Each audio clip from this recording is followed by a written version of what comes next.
Nous allons donc ouvrir ce séminaire-webinaire qui a comme titre un rapport sur la lutte contre la désinformation en santé et après. Quelles actions pour nos institutions?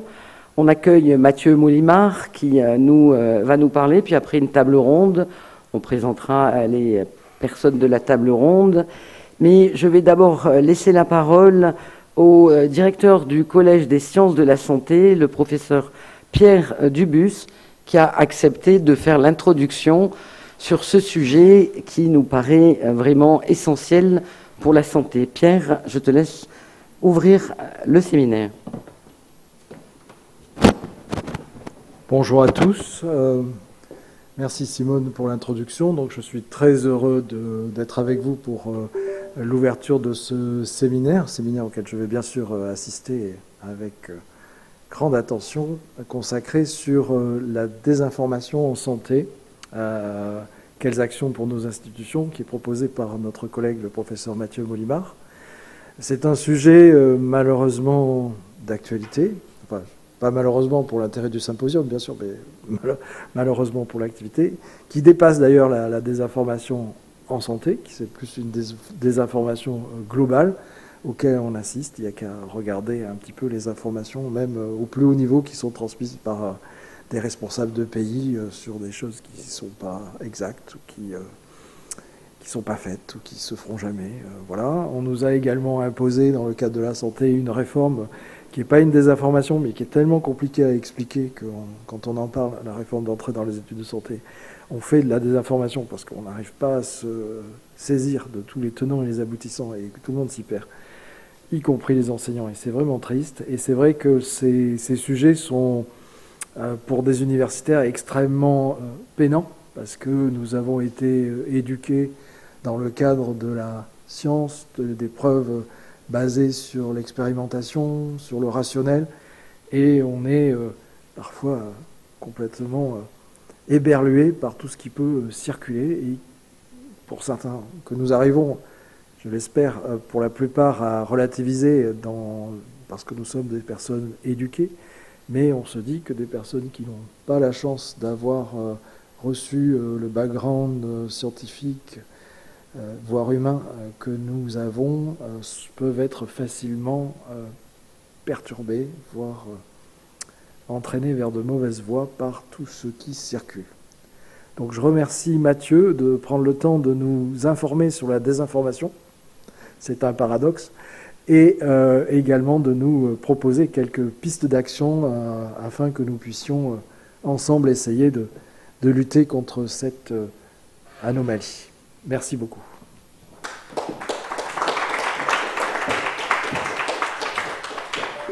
Merci Pierre, merci chers collègues, merci à l'ISPED, à l'espace de réflexion éthique Nouvelle-Aquitaine, bien sûr à l'Université de Bordeaux, au CHU de Bordeaux et à notre équipe INSERM. Vous parlez donc de ce travail qu'on a fait avec Dominique Costagliola et Hervé Maisonneuve. Il faut que les dias passent et elles ne passent pas. Il y a une flèche normalement, ou c'est je vais essayer avec ça peut-être. Une fois sur le machin, ça marche. Voilà, donc ce travail, c'est un rapport qu'on a remis à la ministre de la Santé en janvier de cette année. Alors avant de commencer, je commencerai par mes liens d'intérêt. Donc je suis pharmacologue, pneumologue, chef du service de pharmacologie du CHU de Bordeaux, président du CM Pellegrin. Je suis employé et salarié par le CHU Université, président d'un think tank qui a 40 ans sur les ateliers de Gien, vice-président de la Société française de pharmacologie et de thérapeutique et responsable de la communication.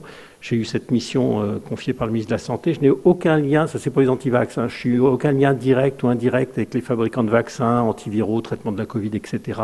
Et aucun revenu ou avantage personnel de l'industrie des produits de santé. Alors cette mission nous a été confiée par Yannick Neuder, suite au colloque qu'il y avait eu il y a un an.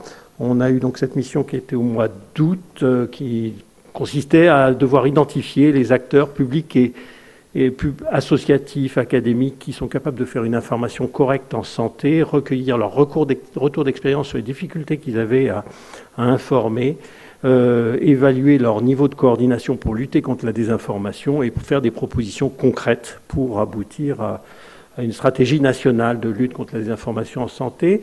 Alors cette mission, on l'a eue le 27 août, on s'était engagé à répondre en 3 mois, donc le 28 novembre, on a arrêté tous les entretiens, le 15 décembre, on a remis officieusement le rapport qui a été reçu avec les disponibilités du ministre le 12 janvier. On a contacté 270 personnes, 156 entretiens, plus de 800 pages de compte-rendu, je ne vous fais pas le 3000 pages de verbatim, enfin un gros boulot en synthèse qu'il a fallu synthétiser en 50 pages. Ce qui est, pour remarquer sur cette diapo, c'est l'attente qu'il y avait, c'est-à-dire que chaque fois qu'on contactait les gens, ils nous disaient oui, on va vous répondre, nous on ne pouvait pas fournir, on faisait jusqu'à 6 entretiens par jour, 6 heures d'entretien par jour, avec les comptes rendus et tout, ça prend un petit peu de temps, et donc en 3 mois, on a réussi à écluser la vague, mais c'est vrai qu'il y avait une énorme attente, et les gens avaient travaillé en amont pour dire qu'est-ce qu'on va pouvoir dire et tout, et ça c'est assez, à la fois, ça nous a satisfaisant, mais préoccupant, parce que ça veut dire que ça touche tout le monde. Donc ce rapport a été remis le 12 janvier, et avant de commencer à aborder le sujet, il faut vraiment revenir sur les définitions. Il y a des définitions qui ont été données par le Conseil de l'Europe, reprises en partie par l'OMS, et je pense qu'il faut adopter ces définitions pour ce que c'est que la désinformation. La désinformation, c'est ce que M. Trump appelle la fake news. C'est un faux qui est intentionnel, avec une volonté de tromper. Ça utilise des techniques de masse, et ça profite du terreau qui est la faible éducation scientifique, mais aussi les émotions, et la santé se prête énormément à ça, parce que on a peur de nos vies, surtout quand on a une période Covid où c'est une pandémie, ou quand on a des maladies graves, le cancer ou l'Alzheimer, pour lequel la médecine n'a pas forcément de réponse. Et dans ces cas-là, les gens peuvent s'engouffrer intentionnellement, souvent pour faire du profit. La mésinformation, c'est un faux involontaire, c'est le relais de la rumeur, si vous voulez. Donc c'est quelque chose qui n'est pas exact, mais vous n'êtes pas avec un bénéfice à vouloir transmettre cela.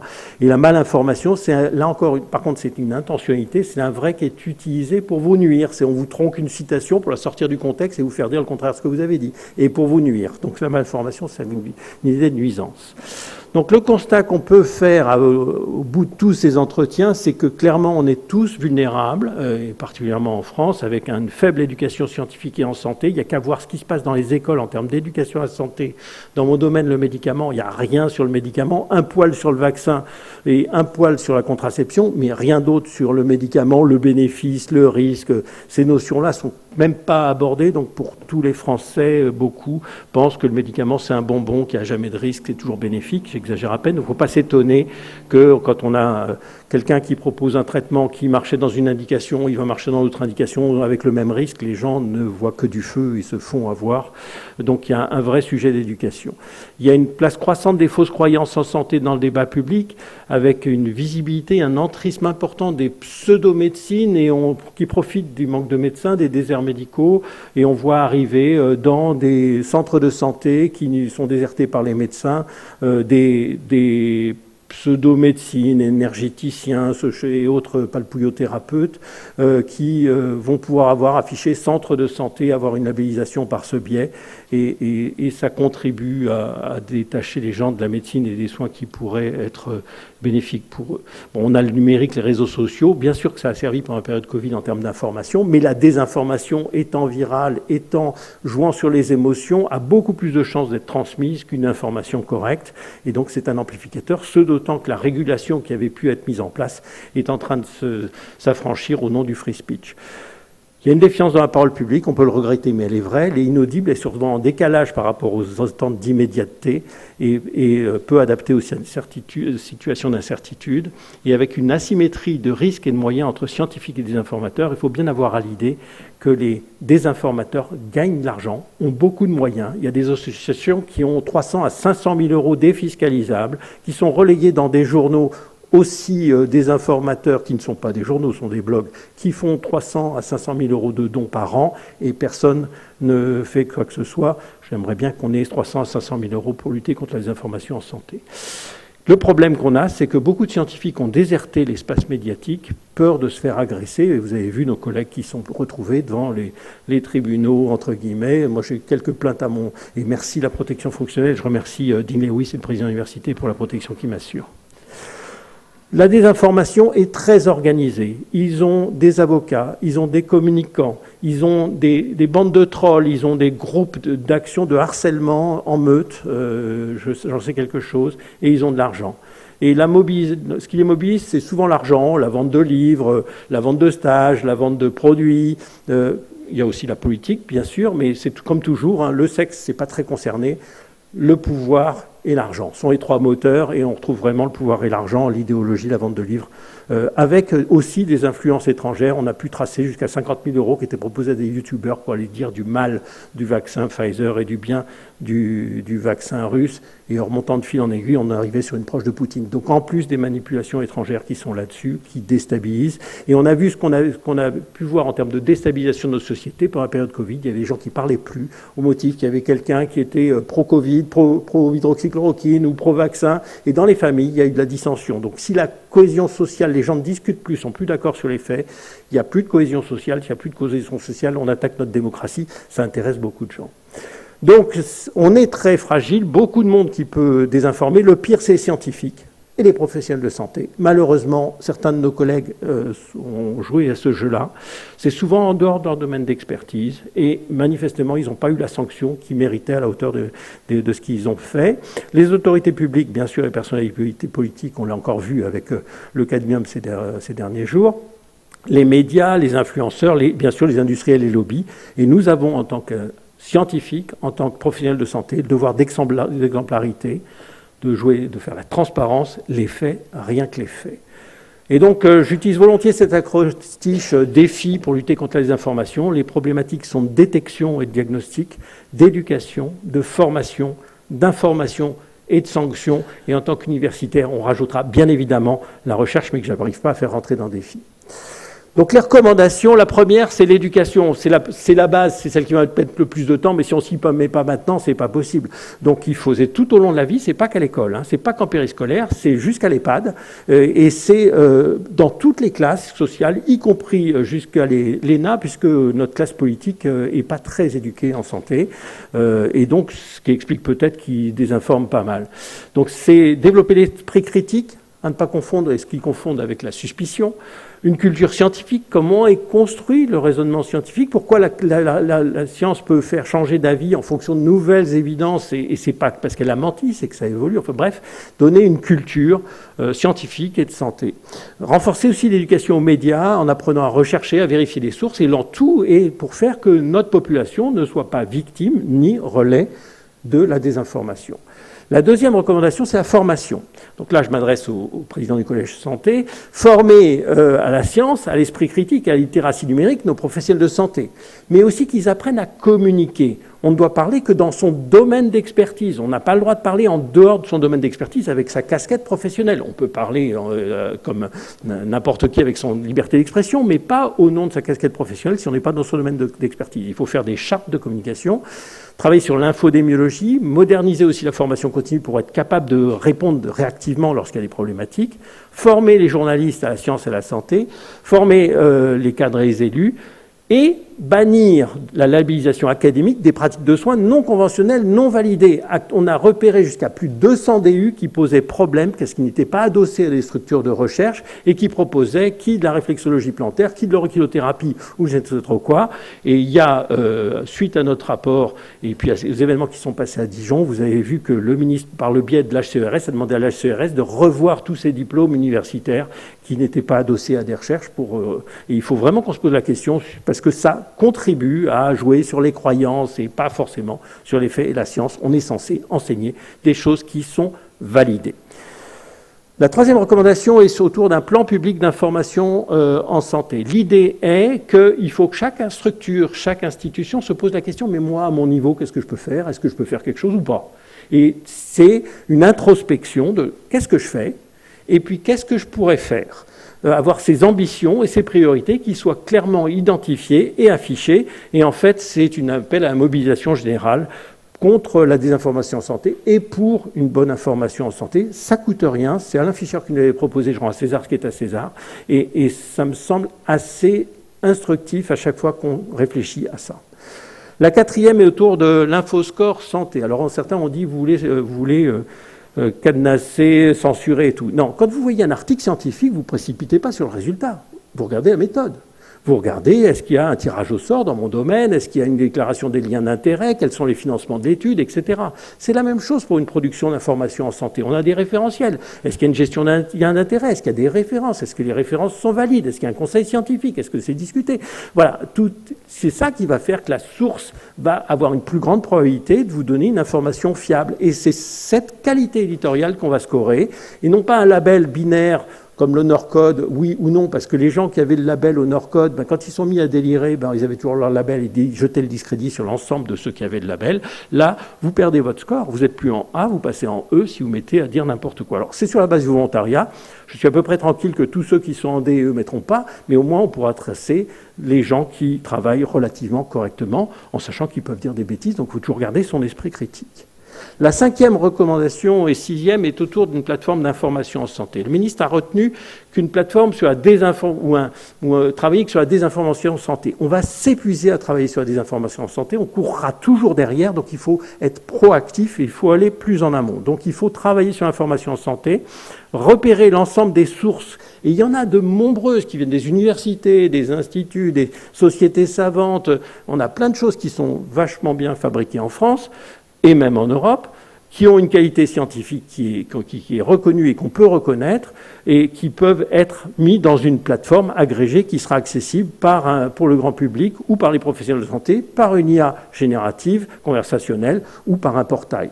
Donc l'idée est d'avoir un comité de pilotage avec un conseil scientifique qui va identifier les sources d'information, les mettre dans une plateforme agrégative avec cet accès par IA générative ou conversationnel. Le jour où Trump a dit le paracétamol donne l'autisme, Open Evidence marqué en gras le paracétamol donne l'autisme. Donc si on n'a pas un corpus qui est à peu près contrôlé, les IA vont se faire manipuler par le buzz, par ce qui part dans les journaux, etc. Le deuxième aspect est un annuaire d'experts. Il faut que les scientifiques s'expriment. Alors, tout le monde ne le fera pas, tout le monde n'a pas l'appétence, mais ceux qui sont capables, qui acceptent de se former, qui ont un domaine d'expertise, s'expriment dans leur domaine d'expertise. Il faut qu'ils apprennent à le faire. Et ils peuvent être identifiés, cet annuaire, parmi les sources fiables par le conseil scientifique, et ils peuvent être mobilisés pour une réponse institutionnelle, pour la demande de journalistes, pour occuper l'espace médiatique et pas le cesser au seul des informateurs, qu'on ait quelqu'un qui soit capable de donner de l'information juste, et ça forcément s'articule avec la plateforme d'information en santé. Ça, c'est l'aspect promotion d'une information de qualité. L'autre aspect, c'est lutter contre les informations, et c'est l'infovigilance. Aujourd'hui, si j'ai une information qui est fausse, qui a une conséquence en termes de santé, je ne sais pas où le déclarer.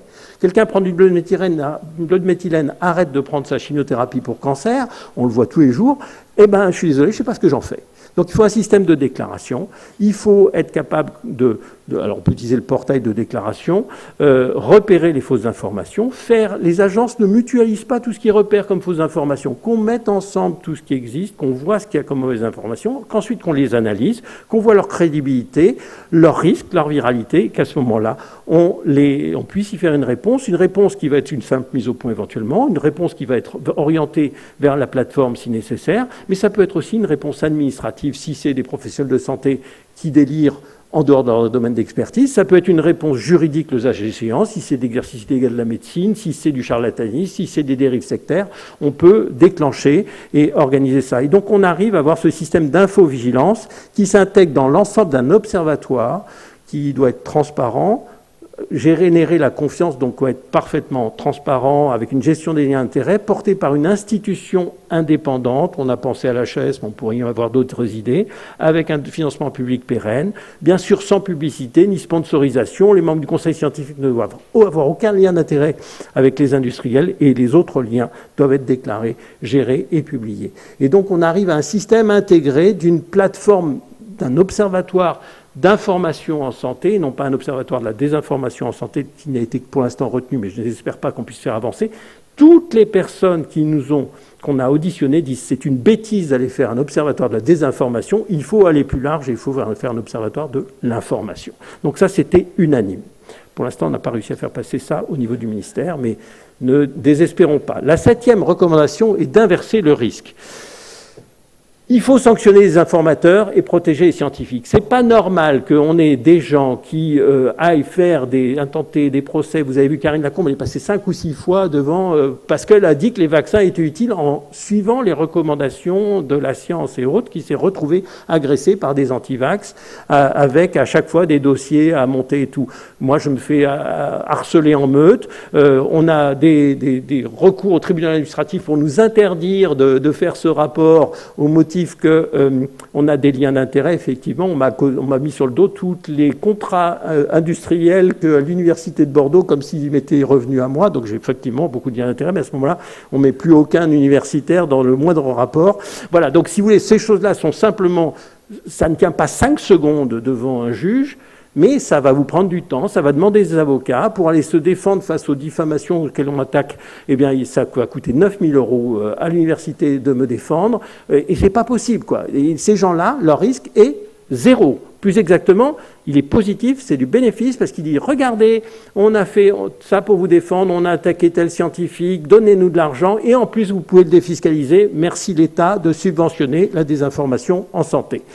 Donc, il faut clairement inverser le risque, renverser la table, appliquer avec rigueur les textes existants. Je suis désolé, mais quand on ne respecte pas les CPP, qu'on met de l'azithromycine non autorisée dans des études, l'étude Gautret, ça s'appelle les violations de la loi Jardé, il n'y a eu pas une seule mise en examen. Il y a eu au moins 5 articles 40 déposés par l'NSM, toujours pas de suite, ça fait 5 ans. Donc si vous voulez, il y a un moment où le laxisme, ça fait qu'on laisse les gens faire des choses qui sont contraires à l'intégrité scientifique, contraires à la science, mettent en danger la population, enfreignent les lois et les règles, et tout ça pour aller derrière harceler ceux qui essayent de travailler correctement. Donc il y a un moment, il faut dire stop, c'est trop, c'est trop. Donc il faut contrôler ces associations qui orchestrent des campagnes de harcèlement, renforcer la régulation des médias et des réseaux sociaux, on pourrait y revenir, et protéger les scientifiques qui informent. Merci encore à mon université, et on ne sait pas quelle chance on a en tant qu'universitaire d'avoir la protection fonctionnelle. La 8e, c'est la recherche. Il faut faire de l'infodémiologie une priorité de recherche. L'idée, c'est de comprendre les ressorts de la désinformation. Quels sont les récits, les mécanismes algorithmiques, les comportements de santé, quelle est l'économie, combien ça nous coûte. On est incapable de dire combien coûte la désinformation. L'estimation est de l'ordre de 9 milliards pour la France. Mais je n'ai pas de chiffre exact. La vaccination grippe, c'est un rapport de financement 1 à 6. Il y a 10% de grippe en moins. Vous pouvez facilement modéliser la somme que ça dépense, le fait qu'on ait cette désinformation. Donc, il faut vraiment faire un travail là-dessus. Et pour l'instant, on est dans le flou complet. Si on voyait les sommes qu'on dépense à cause de désinformation, je pense qu'on aurait largement de quoi financer nos universités pour faire de l'information correcte. Et il faut travailler sur les stratégies de communication efficaces. Donc il y a un travail de recherche à faire. Alors, cette recherche, elle doit être bien sûr au niveau français, mais au niveau européen. Alors il y a des projets qui existent, qui ont démarré au niveau européen. Favoriser les collaborations internationales en termes de recherche et repenser, il faut bien le dire, la régulation des plateformes. Les plateformes, ce ne sont pas des hébergeurs. Ils veulent nous faire croire que ce sont des hébergeurs. Non, ce sont des éditeurs avec certes une politique éditoriale qui est algorithmique. C'est pas un éditeur en chef qui va dire je fais passer ça ou je fais pas passer. C'est une machine énorme, mais qui favorise les contenus engageants. Et s'ils ne font pas de régulation, il faut les taxer comme un producteur de journaux donc ils doivent mettre en place des procédures. Alors le DSA est mis en place, et d'ailleurs il faut inviter les universitaires à aller travailler pour comprendre les algorithmes des plateformes et autres, mais à mon avis c'est pas suffisant. Il faut aller travailler sur le fait que ce sont des éditeurs et les obliger à faire du fact-checking, à les obliger à retirer des choses. Notre collègue Serge Hertzberg, il a eu pendant un mois un deepfake de lui-même parlant de nutrition. C'était pas lui, ça ressemblait à lui, c'était sa voix, c'était un bureau virtuel, il disait n'importe quoi. Il n'a pas réussi à faire retirer ça par la plateforme YouTube. Ils lui ont demandé sa carte d'identité, etc. J'ai fait des harcèlements de YouTube, moi aussi, enfin des signalements, pardon, de YouTube, bonjour lapsus.